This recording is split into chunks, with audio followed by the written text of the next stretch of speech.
زمانے میں برتن کس قسم کے ہوتے تھے. آج اگر میں آپ کو بولوں آپ کے کچن میں کس کس قسم کے پوٹس ہیں, آپ ان کا نام لے کے مجھے بتائیے. کسی آپ کہیں گے ہمارے گھر میں پلیٹ ہے. ہم لوگ کی ووکیبلری بھی اتنی خراب ہو چکی ہے, ہم ہر پلیٹ کو پلیٹ ہی کہتے ہیں, یا ایٹ دا موسٹ ڈھکن کہہ دیتے ہیں نا کسی چیز کو ڈھکنے کے لیے. لیکن باقاعدہ آج سے 60-70 سال پہلے آئی ریمبر کہ ہماری جو بزرگ خواتین تھی ان کے پاس بھی اتنی رچ ووکیبلری تھی اپنے برتنوں کے لیے, جس میں سینی ہوتی تھی, جس میں ڈھکنے کے لیے ایک الگ جو ہے لفظ ہوتا تھا, رکابی ہوتی تھی, سوسر ہوتی تھی. تو غرض یہ کہ آپ صلی اللہ علیہ وسلم کی معاشرت میں بھی بہت الگ الگ قسم کے پوٹس اینڈ پینس جو ہیں وہ استعمال ہوئے ہیں.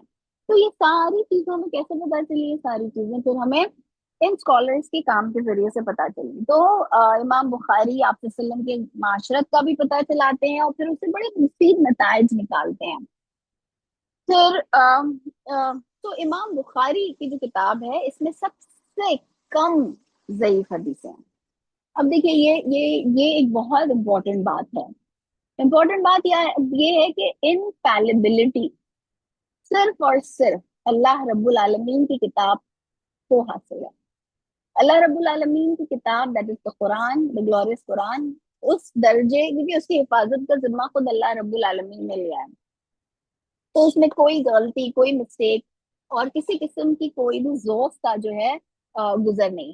لیکن اس کے بعد چاہے وہ صحیح بخاری بھی کیوں نہ ہو, اس میں بھی جو ہے ہمارے علماء نے, ہم نے دیکھا تھا اصطلاحات جب ہم پڑھ رہے تھے کیسے صحیح بخاری کی بھی حدیثوں پر کلام کیا گیا ہے. لیکن ہم بہت ہی خوشی کے ساتھ یہ کہہ سکتے ہیں کہ بخاری جو ہے حدیث کی وہ کتاب ہے, وہ واحد کتاب ہے جس میں سب سے کم ضعیف حدیثیں شامل ہیں. اب صحیح بخاری کی جو شہرت ہے اس کا اندازہ آپ اس سے لگائیں کہ ہر دور اور ہر زمانے میں اسکالرز نے اس کی شرح لکھی ہیں, اس کی شرحیں جو ہے وہ لکھی گئی ہیں. تو اب دیکھیے 500 سال پہلے, 800 سال پہلے, 1000 سال پہلے, تو تعداد میں اضافہ ہوتا جائے گا نا. تو کشف الذنون, جنہوں نے کشف الذنون لکھی ہے وہ بتاتے ہیں کہ صحیح بخاری کی 53 شرحیں لکھی گئی ہیں. اب یہ صاحب کشف الذنون خود اتنے ہمارے زمانے سے پہلے کے ہیں. پھر عبدالسلام مبارک پوری, یہ ایک ہندوستان کے بہت مشہور عالم ہیں, انہوں نے بتایا ہے جس میں انہوں نے کتاب لکھی سیرت البخاری, بخاری رحمہ اللہ پر انہوں نے پوری ایک سیرت لکھی ہے. اس پہ وہ لکھتے ہیں کہ صحیح بخاری کی 143 شرح جو ہے وہ لکھی گئی ہیں. اور اس کے آگے بھی لوگ ہیں جنہوں نے بخاری کی جو the highest number that I have come across is 207 اس کی شرح لکھی گئی ہیں. شرح کیا ہوتی ہے؟ شرح از the further details کہ وہ حدیث جب امام بخاری رحمہ اللہ نے لی تو اس کی مزید اس کا ایکسپلینیشن, اس کی حواشی, اس کی ڈفرینٹ, جیسے ہم قرآن کی آیتیں پڑھتے ہیں اس کی تفسیر ہوتی ہے, رائٹ. قرآن کی تفسیر کیوں لکھی جاتی ہے؟ تاکہ قرآن کو سمجھنے میں آسانی ہو. اسی طرح حدیث کی شرح لکھی جاتی ہے تاکہ حدیث سمجھنے میں ہمیں آسانی ہو. اور اردو زبان میں ہی جو ہے اس کے اراؤنڈ 27 الگ الگ تراجم جو ہیں وہ موجود ہیں, اور ڈیفینیٹلی دوسری زبانوں میں بھی اس کے ترجمے جو ہیں وہ ہوئے ہیں. امام بخاری کا جو پورا نام ہے, نام بھی بڑا انٹرسٹنگ ہے, ویری ایزی ٹو ریمبر, محمد بن اسماعیل بن ابراہیم, کتنا اچھا نام ہے, بن مغیرہ